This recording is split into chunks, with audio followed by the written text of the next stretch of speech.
Hello. My topic today is how to attract money. Now, why would I start a subject on how to attract money with a song like the one we just sang, I'll Tell the World I Don't Have Money? Well, I want to emphasize that money isn't the only kind of wealth that we can attain, obtain, I guess is the word. And so I'd like to start talking about what true wealth is, because to have more and more and more money is not wealth. True wealth is the consciousness of abundance. Poverty is the consciousness of lack. I've always enjoyed a story I heard when I lived in Arizona many years ago of an American Indian who farmed a quarter-acre lot and managed to make enough for his family, and that's all he had. He had a neighbor friend who owned many, many acres, and this neighbor, a white man, was sorry for him and wanted to help him out and offered to give him more land of his own abundance. And the American Indian said, well, thank you very much, I appreciate your kindness, but if I had more land to farm, when would I find time for singing? Wealth to him was not just money. Wealth to him was not just the abundance of food. Wealth to him was the opportunity also to sing, to enjoy life, in other words. So before we even talk about money, I think we need to discuss what is true wealth. We want money for ulterior motives, really. It doesn't do us any good sitting there in the bank. Money is useful because it can buy us things. It's been well said that money can't buy happiness, but it buys a lot of things that we mentally associate with happiness. And so let's consider whether those things even are true wealth. You can surround yourself with possessions. Does that make you necessarily happy? You can have nothing like that American Indian, and you can be very happy. The important thing is to be complete in yourself. And with that caveat, then I'd like to talk about how to attract money. There's a very interesting statement in the Bible. In fact, I mentioned this also in a book that I've written, How to Attract Money and Use It for Your Highest Good. In the Bible, Jesus said something that sounds like a very unfair statement. He says, to those who have, more shall be added. And to him who has not shall be taken away even that which he has.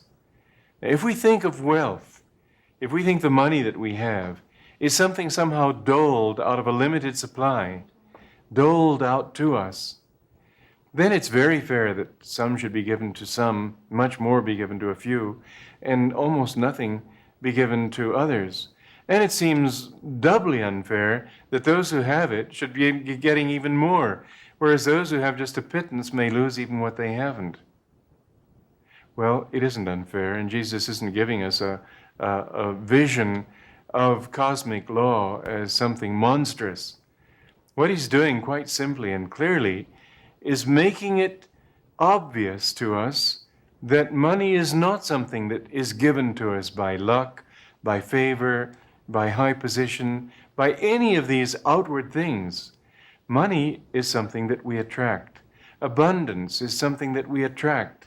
And by the same token, if we don't have that ability to attract, then we find ourselves without magnetism, not only not attracting it, but we might even be developing that kind of negative magnetism which pushes away things.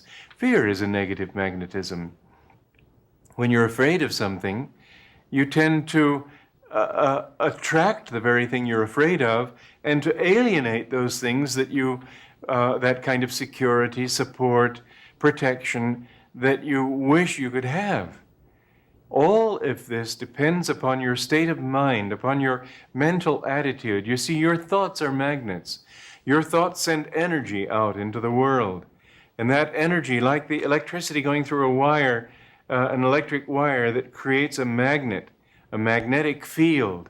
So each little ray of thought creates, as it were, a magnetic field that attracts its own. you attract whatever wealth you have. Therefore, what you need to do, instead of just looking for opportunities, instead of cutting down people who seem to be your competitors, instead of working with outer realities, work with this one overriding, supreme inner reality, and you will find that actually you can gain that which you need. Now, there have been books on the subject. Catherine Ponder wrote books that were very popular and may still be, for all I know. However, I feel that there's a truth that these books, by and large, have not taken into account. There was a story I heard in Australia many years ago of a man who died and went to heaven. And St. Peter was showing him around heaven, making him sort of familiar with his new home. And he took him to what he called the heavenly junkyard. And St. Peter explained that this junkyard consisted of all the things that people on earth had rejected, things that were made for them, but that they had decided they didn't want. The man looked around and he thought, well, this is absurd. He said to St. Peter, look at that Cadillac over there. Who would reject a Cadillac? And St. Peter said, well, it's very interesting that you happen to single out that Cadillac, because the one who rejected the Cadillac, that Cadillac was you. And the man said, why, no, I'd never do such a thing. And St. Peter said, yes, every time you prayed for a car, you visualized a Volkswagen. You see, we limit ourselves often by our expectations. We should realize that this universe is abundant enough to supply us with everything that we could possibly want. The supply of the universe is at your fingertips if you knew only how to tap it. You need to make your own consciousness a magnet. Now, if you use your magnet, this is the way books on the subject have told you to act, to visualize, to think. If you want a car, think of the particular model that you want. Visualize it sitting in the car, in the garage. Visualize its color. Visualize the keys in the ignition. Just get a really strong image, and then you'll attract that image. Well, I dare say it works, but I found something that works a great deal better. You see, we're living in a world of energy. In this world of energy, form is a temporary phenomenon. Energy assumes the form of matter. Energy manifests itself in the form of matter. But matter is not a reality except as a manifestation of energy. Matter as matter doesn't exist. It's an illusion. Now, if we see the world in terms of energy, rather than of matter, then we have to break this concept of fixed forms, shapes, colors, and think rather in terms of a fluid reality.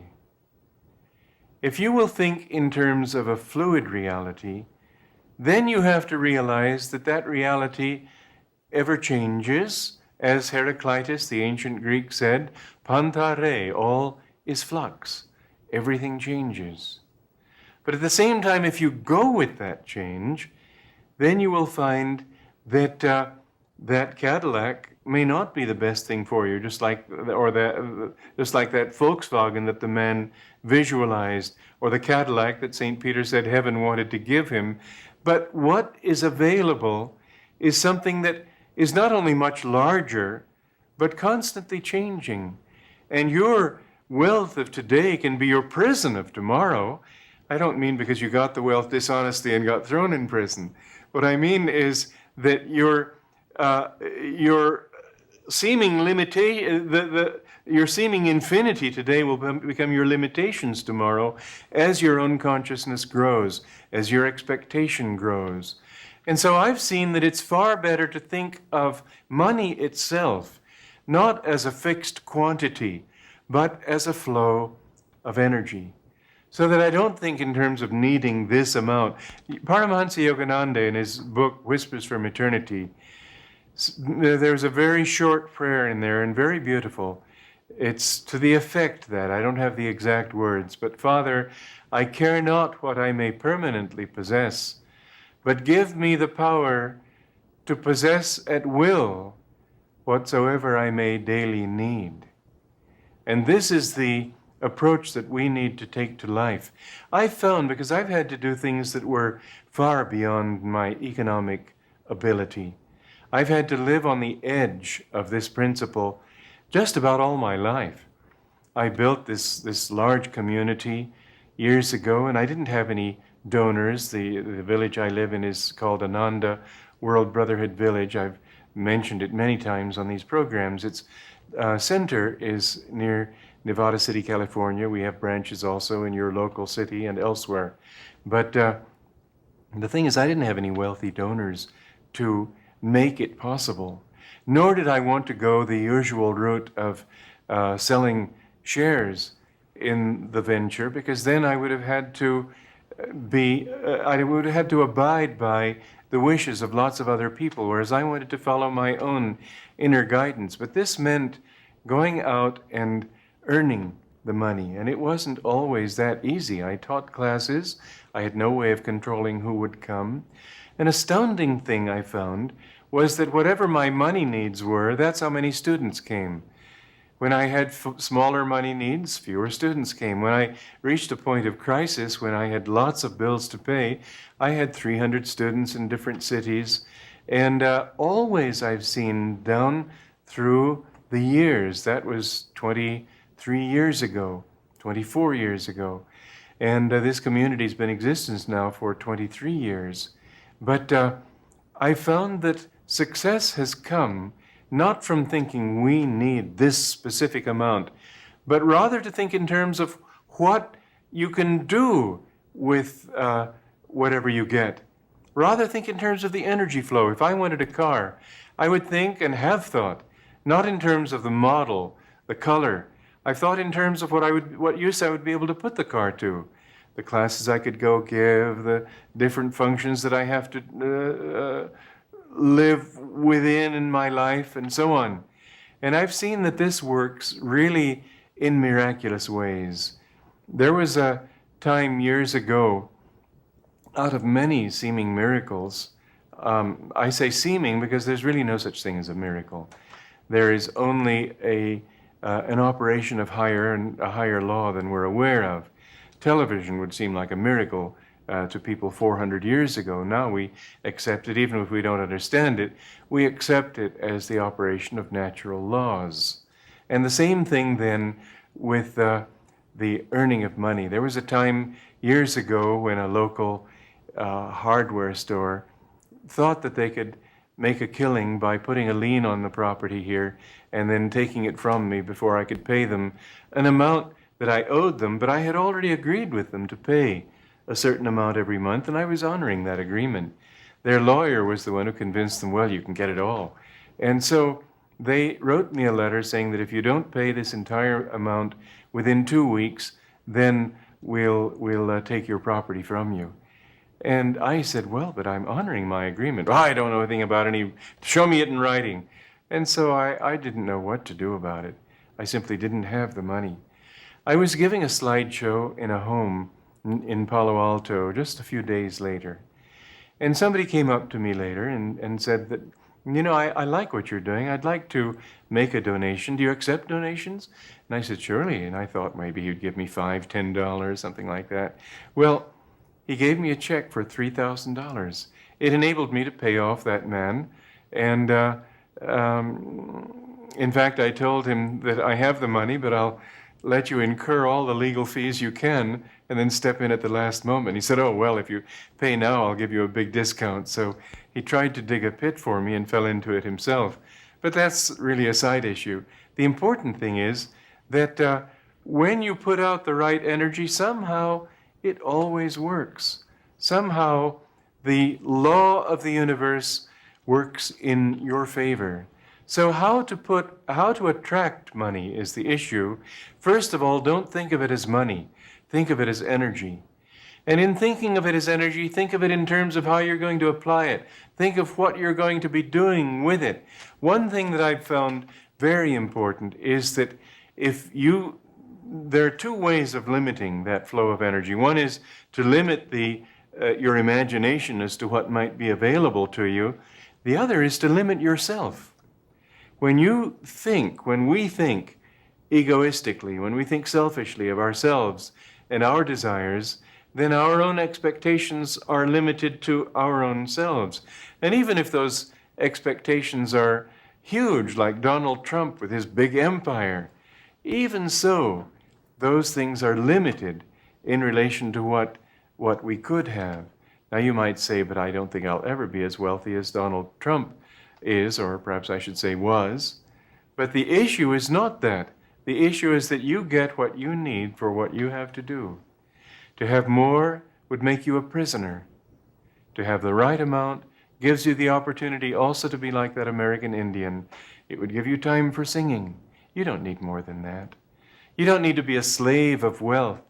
You need to be able to put out that kind of energy that will generate the magnetism to attract. Now, the thing that I have found, and this is another principle in the Bible, Jesus said, it is more blessed to give than to receive.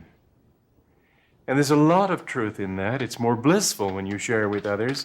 But even in relation to the topic of this talk, when you share with other people, when you try to do something that will include other people's happiness and well-being rather than thinking only of yourself. You see, in building this community, I was thinking not of myself. I was thinking of making a place where other people could live happily, making a place that would be a model so that other people could learn better how to live. And one of the most important lessons that we've learned in these years here is that those people who lived for the welfare of all, lived for the good of all, and didn't think first, I, my, me, mine, they are the ones who have always had what they needed. And the ones who thought first, I want it for me, are the ones who have always found that they just were that little bit short of what they needed. They never had it. They never had enough. A very interesting thing happened in the community a few years ago. There was a couple who somehow just could never get it together. They couldn't get a job that would make enough for what they needed.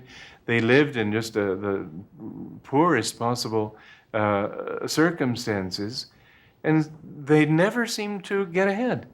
And someone said, well, they hadn't been tithing to the community, and everybody has to tithe to help make it work. So somebody said to them, well, why don't you tithe?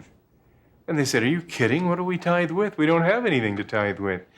And they said, why don't you try it? Just try it. And so they said, all right, we'll try it.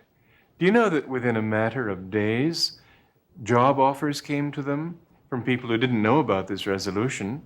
Things started happening. They finally found just overnight their lives changed and everything started to go well. Tithing, giving, living for others. This is a part of the energy flow that we're talking about. You will attract money in proportion to your sense, your awareness of being a part of a much greater reality. Work with that reality, and that reality will work with you. Work in harmony with the symphony of life, and the symphony of life will bring harmony into your life too. So become harmonious yourself. Meditate a little bit every day, and just have a little bit of time to be quiet with God, with yourself. Still your minds. Listen to the voice of silence, and you'll see that within that, you'll develop the power and the clarity to be able to accomplish anything that you set out to do.